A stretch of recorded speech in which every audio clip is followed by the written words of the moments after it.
President of the United States, accompanied by the Prime Minister of the United Kingdom.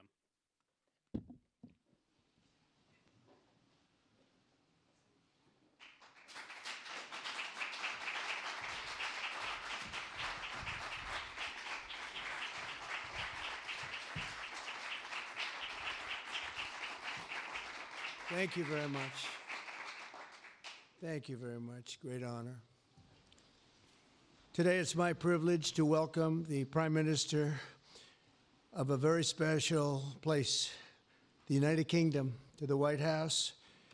Prime Minister Starmer, you've been terrific in our discussions. You're a very tough negotiator, however. I'm not sure I like that, but that's okay. Very, very special person. The Prime Minister and I have gotten off to an outstanding start. The U.S. and U.K. have a special relationship, very special, really like no other, passed down through the centuries, and we're going to keep it that way. We're going to keep it very strong as it is. Very importantly, I was just notified by letter from King Charles that he's extended through the Prime Minister a historic second state visit to the United Kingdom. And that's a great honor because it's never happened before. One person has never been extended that honor, and I really do call it an honor, but it's not for me, it's for our country. It's respect for our country. So I just want to thank you, and I want to thank King Charles. Thank you very much, and we accept. I don't know if the media is going to follow us. I have a feeling they might. Okay, thank you very much. Appreciate it. I'm pleased to say that the bust of one of the Prime Minister's greatest predecessors, Winston Churchill, is now back in the rightful place in the Oval Office, and we're very proud of it.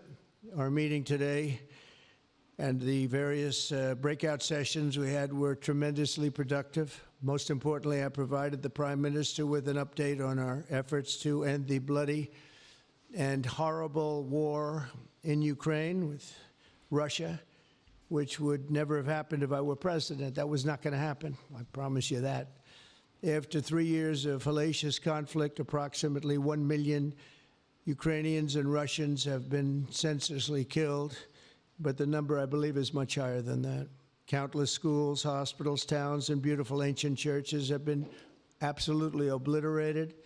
To begin the process of ending this spiral of death, I had historic back-to-back calls with President Putin, very successful calls, I might add, and President Zelensky, and my team also spoke with the Secretary General of NATO on numerous occasions, and we're working very hard to get that war brought to an end. I think we've made a lot of progress, and I think it's moving along pretty rapidly. And I want to thank all of the people that are here that have been working on it.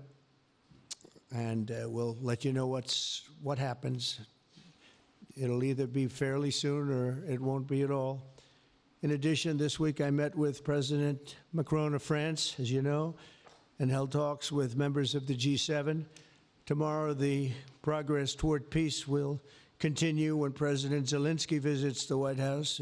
He'll be here tomorrow in the early part of the day, and we'll be signing a historic agreement that will make the United States a major partner in developing Ukraine's minerals and rare earths and oil and gases, and we have a great understanding. I think it's going to be great for Ukraine. We're going to be at the site, and we'll be digging. We'll be digging. Dig we must. A big utility in New York con us, and they used to have a sign, dig we must, and we will be digging. But much of the European aid to Ukraine has been sent in the form of loans for which they expect to be paid back, and we didn't have that honor under the Biden administration. He sent money, or just sent it money after money after money, and never had any knowledge of ever seeing it back. Maybe $300 to $350 billion, but under the breakthrough agreement, very unusual, which everyone said was difficult to get, but it's really very good for Ukraine and very good for us. The American taxpayers will now effectively be reimbursed for the money and hundreds of billions of dollars poured into helping Ukraine defend itself, which by and of itself is a very worthy thing to do. We've paid far more than any other country, and with most of our support, it's been paid in military, the finest weapons anywhere in the world. This includes vast amounts of military hardware, ammunition, and various other things that we now have to start rebuilding our own stockpiles. Additionally, the minerals agreement will provide the basis for a more sustainable future relationship between the United States and Ukraine, and thus stimulate the long-term prosperity that will help the Ukrainians rebuild their country. It's been demolished. And the ruined infrastructure. The infrastructure, as you know, is in very bad shape. In just over 1 month, our administration has already achieved more progress toward peace than years in the other administration where they did nothing toward peace. They didn't understand what was happening. Our approach is basically common sense. As I said, so many of the things that we do are based on common sense. If you want peace, you have to talk, both sides. As I discussed with Prime Minister Starmer, the next step we're making is toward a very achievable ceasefire. We hope that that can happen quickly, because thousands of young people, in this case, we're not talking about Americans, we're talking about Ukrainians and Russians are being killed every week, thousands. And it's a rough battlefield. It's a flat piece of land, and the bullet only stops when it hits somebody. And this week, I saw the reports, and it's I don't even want to say what they are, but thousands of people, young, vibrant people died.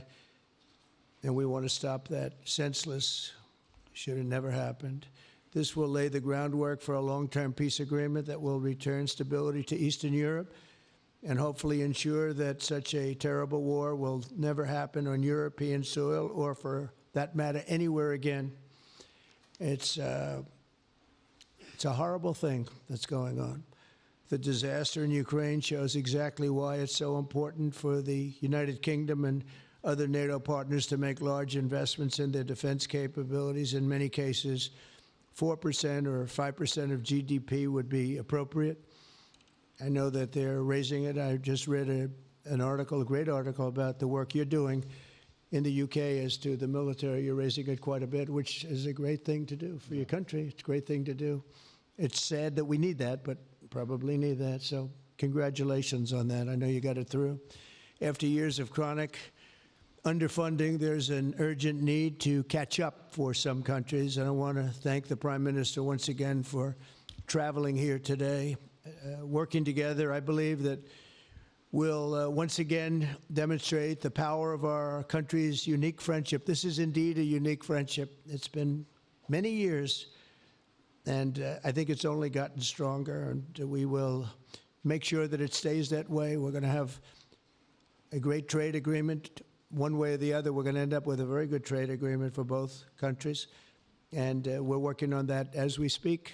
I think we'll have the confines. I think we'll have something maybe even in terms of possibilities agreed to very shortly. JD's working on it, Vice President, and Scott, and I'm just looking at this all from Mike. You're going to work on it. Everyone's going to work on it. We'll see if we can do something pretty quickly, but we're going to make some great trade agreements with the UK and with the Prime Minister, and it'll happen very quickly. So I just want to thank you again, and please thank King Charles for the invite, and I look forward to you giving our acceptance on behalf of the United States of America. Thank you very much, sir.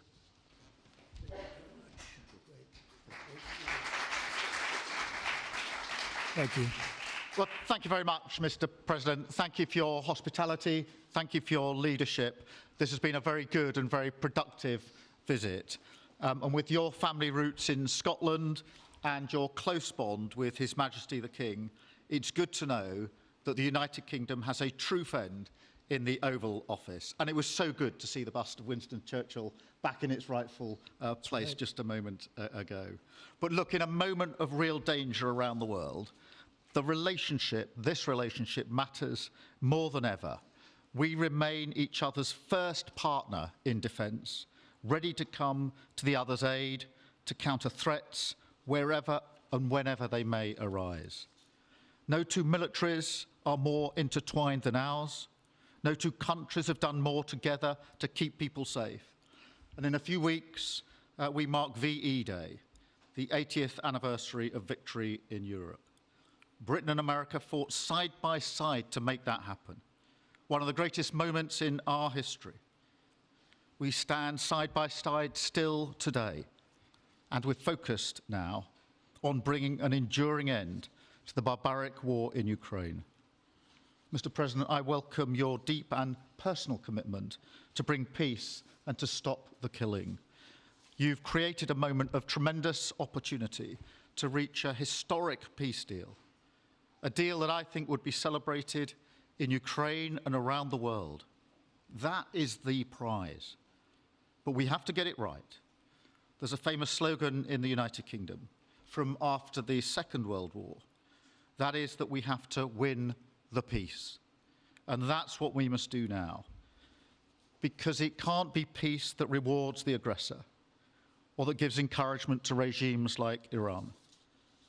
We agree history must be on the side of the peacemaker, not the invader.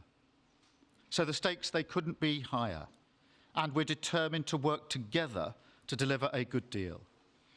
We've discussed a plan today to reach a peace that is tough and fair, that Ukraine will help shape, that's backed by strength, to stop Putin coming back for more. I'm working closely with other European leaders on this, and I'm clear that the UK is ready to put boots on the ground and planes in the air to support a deal, working together with our allies, because that is the only way that peace will last. Mr. President, in this new era, you're also right that Europe must step up.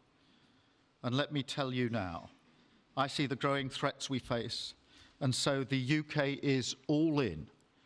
This year we'll be giving more military aid to Ukraine than ever, and just this week I've set out how we're shouldering more of the security burden. We're already one of the biggest spenders in NATO, and now we're going much further, delivering Britain's biggest sustained increase in defence spending since the Cold War. This isn't just talk, it's action, rebalancing the transatlantic alliance, making us all stronger, and standing up for our shared values and shared security, as Britain always has. Mr. President, it's no secret we're from different political traditions, but there's a lot that we have in common. We believe it's not taking part that counts. What counts is winning. If you don't win, you don't deliver. And we're determined to deliver for the working people of Britain and America, who want and deserve to see their lives improve. So we're both in a hurry to get things done, and that's what the UK and US do when we work together. We win and we get things done. So we'll do what it takes to keep our people safe. We'll also work together to deliver some big economic wins that can benefit us both. We have a $1.5 trillion invested in each other's economies, creating over 2.5 million jobs across both economies. Our trading relationship is not just strong, it's fair, balanced, and reciprocal.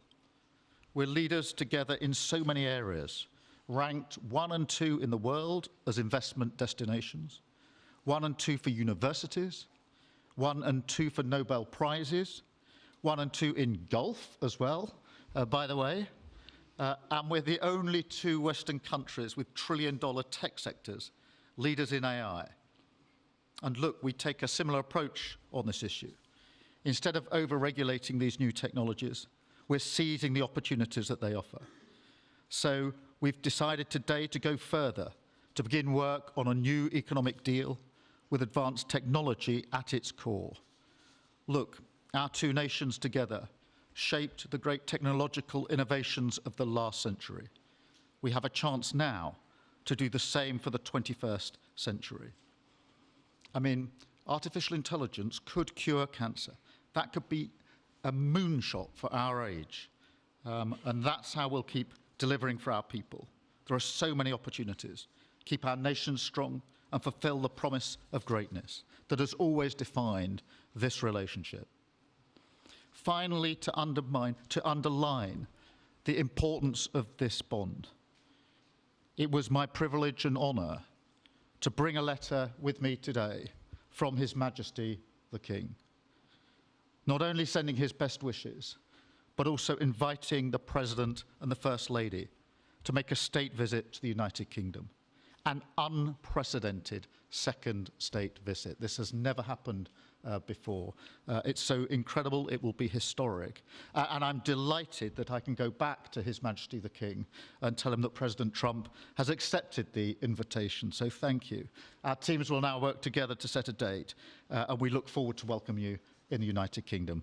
Thank you once again. Thank you very much. What a beautiful accent. I would have been president 20 years ago if I had that accent. Thank you very much. Okay, let's see here. Go ahead, please. Thank you, Mr. President. Earlier today, you told me that you believe that foreign countries pay tariffs, but Americans who are concerned about higher prices believe, as most people do, that they're paid by consumers and importers when they import things into this country. Can you explain how you came to this belief that foreign governments are paying tariffs? And for the Prime Minister, did you discuss with President Trump his repeated statements of desire to annex Canada? And has the King expressed any concern over the President's apparent desire to remove one of his realms from his control? So I'll go ahead. The first part, the tariffs are necessary because we've been treated very unfairly by many, many countries, including our friends, friend and foe. But we've been treated very unfairly in trade at levels that nobody's really ever seen before, and especially under the Biden administration, they really took advantage of the United States. I put massive tariffs on China during my 4 years. We had the best economy in the history of our country. Probably the best economy, maybe the best economy in the history of the world. And I used tariffs to even things up. And in particular with China, we took in hundreds of billions of dollars and we had no inflation. And it's a myth. It's a myth that's put out there by foreign countries that really don't like paying tariffs, and especially to even up. So we've been treated badly by a lot. We're using tariffs. And I find, and you just have to look at the numbers, but I find that it's not about inflation, it's about fairness, and the inflation for us has not existed, and I don't think it's going to exist. We're going to bring our car industry back, we're going to bring our chips back, we're going to bring so many things back to our country, including pharmaceuticals and drugs, and the thing that's going to get us there is tariffs. And I say often, it's my favorite word in the dictionary, but I always preface that by saying now, because I got into a lot of trouble with the fake news where they say that's not good, so I say God, love, family, wife, they're all my favorite words, but tariff is about number 4 or 5 on the list.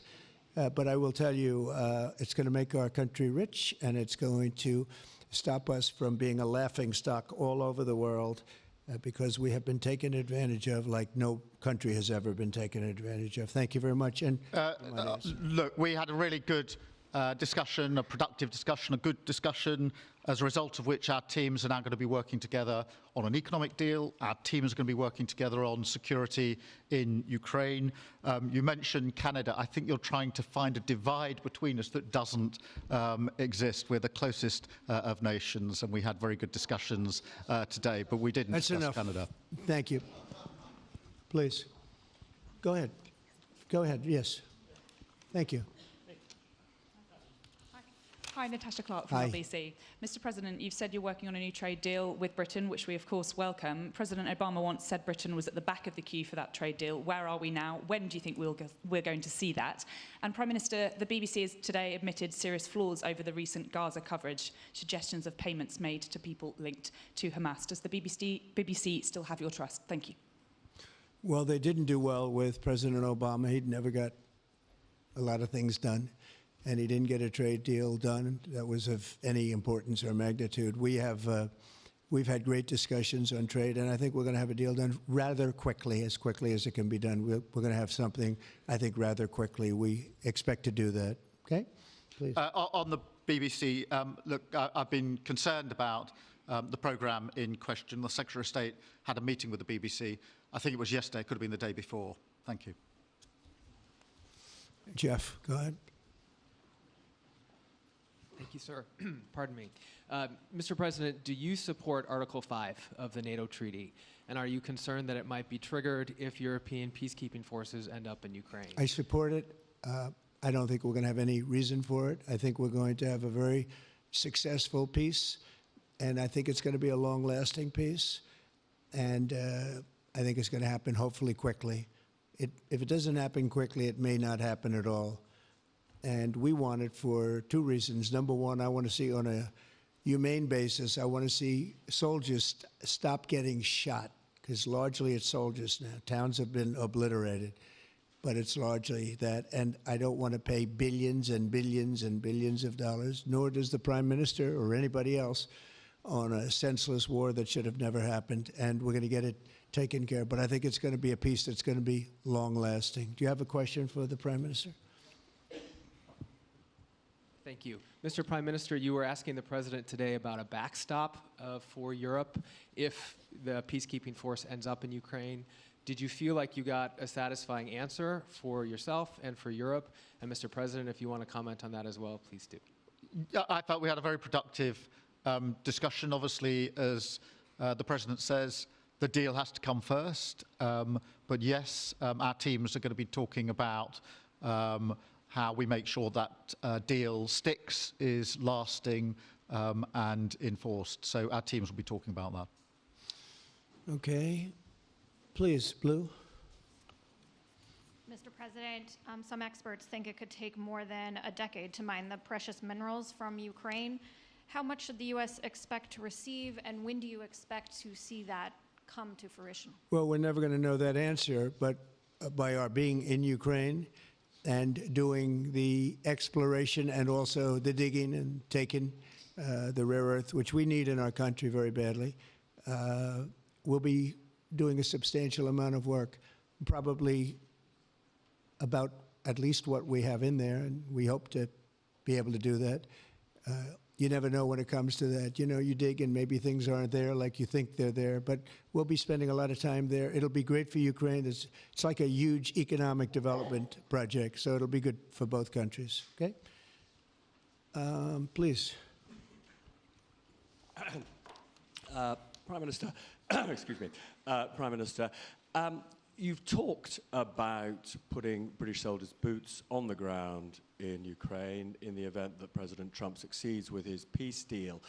But can you do that without a firm assurance that America will have our back in the form of some kind of security guarantee were Putin to breach that agreement? And Mr. President, tomorrow you're seeing President Zelensky to sign this deal on minerals and energy that could be hugely important to the United States.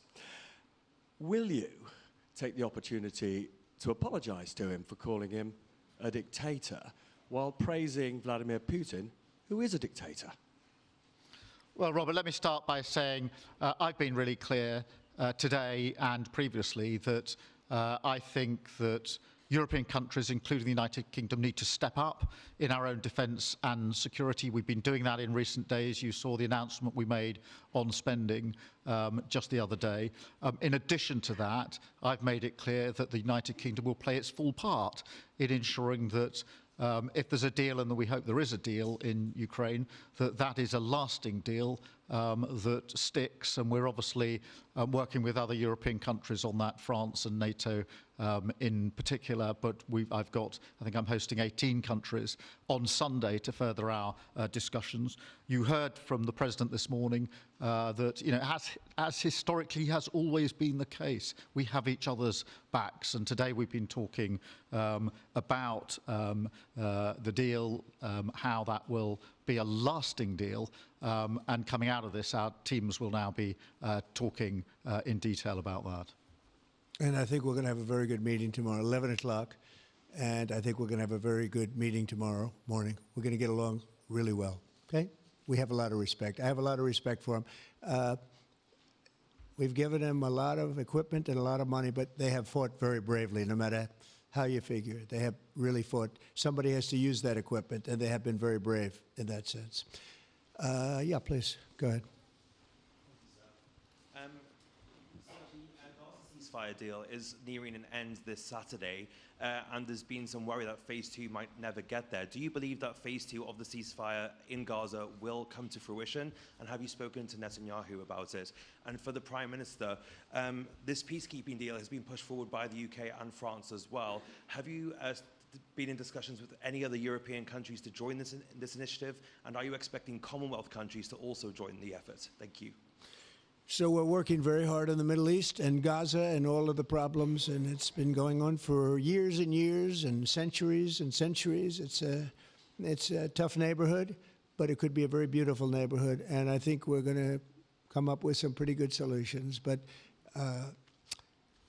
phase 1 is almost complete.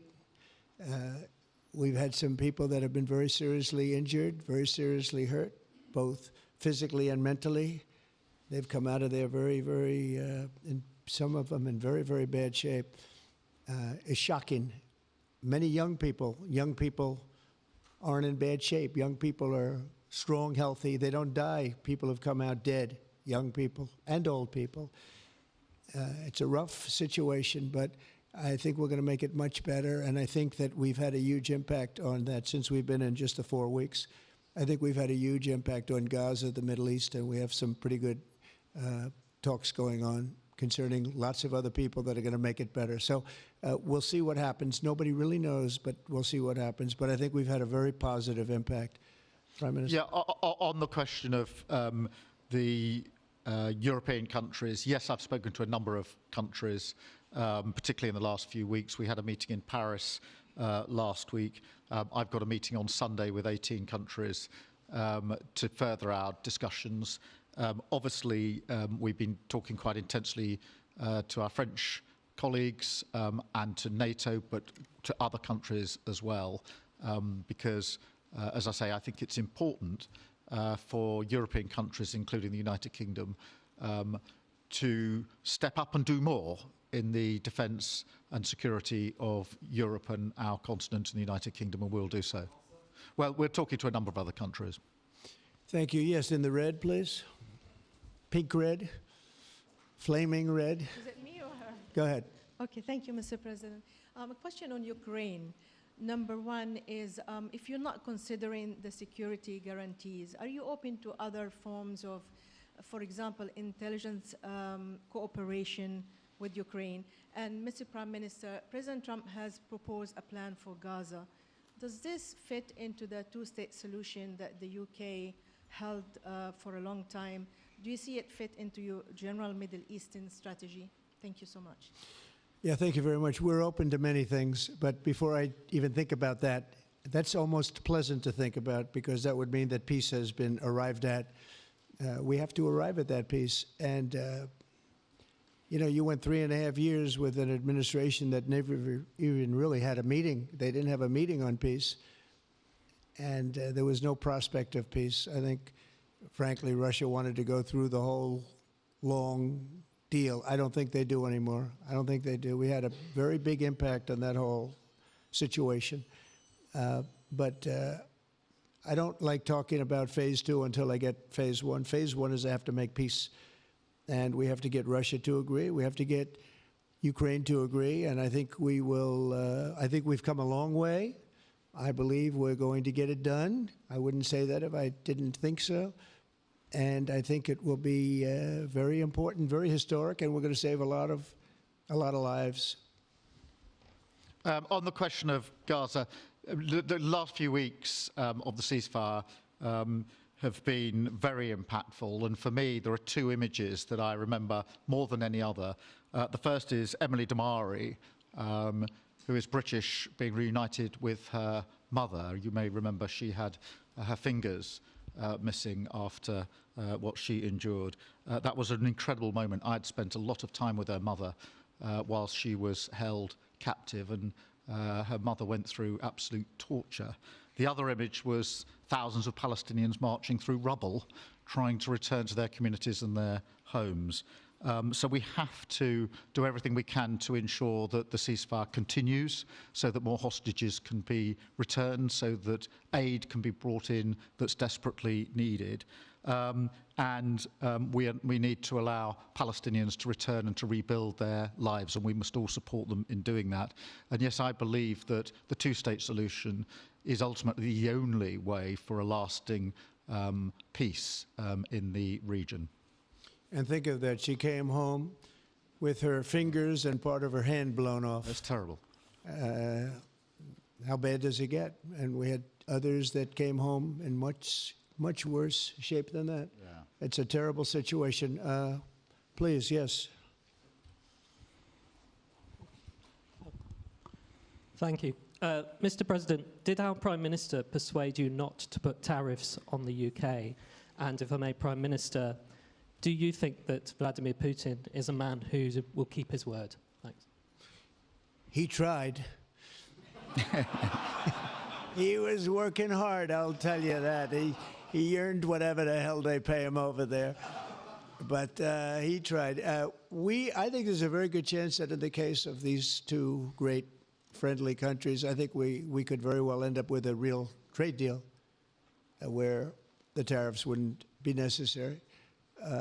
We'll see, but he earned whatever they pay him. He earned today. He was working hard at lunch, and I'm very receptive to it. I think in all fairness, in all seriousness, I think we have a very good chance at arriving at a very good deal. JD and Scott and Howard, all the people are working on it, and I think we have a good chance at arriving at a deal that could be terrific, really terrific for both countries. Okay, thank you. On the second part of the question, I think my views on Putin are pretty well rehearsed and pretty well known.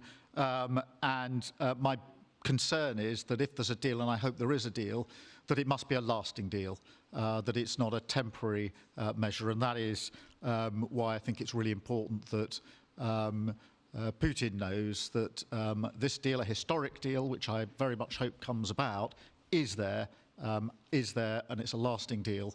And that we're able to deal with any inclination he has to go again or go further. I think we'll have two deals. I think we'll have a deal on ending the war, and I think we're going to end up with a great trade deal with you. And it's an honor to be with you, and I want to thank everybody very much. Thank you very much. Thank you. Thank you very much.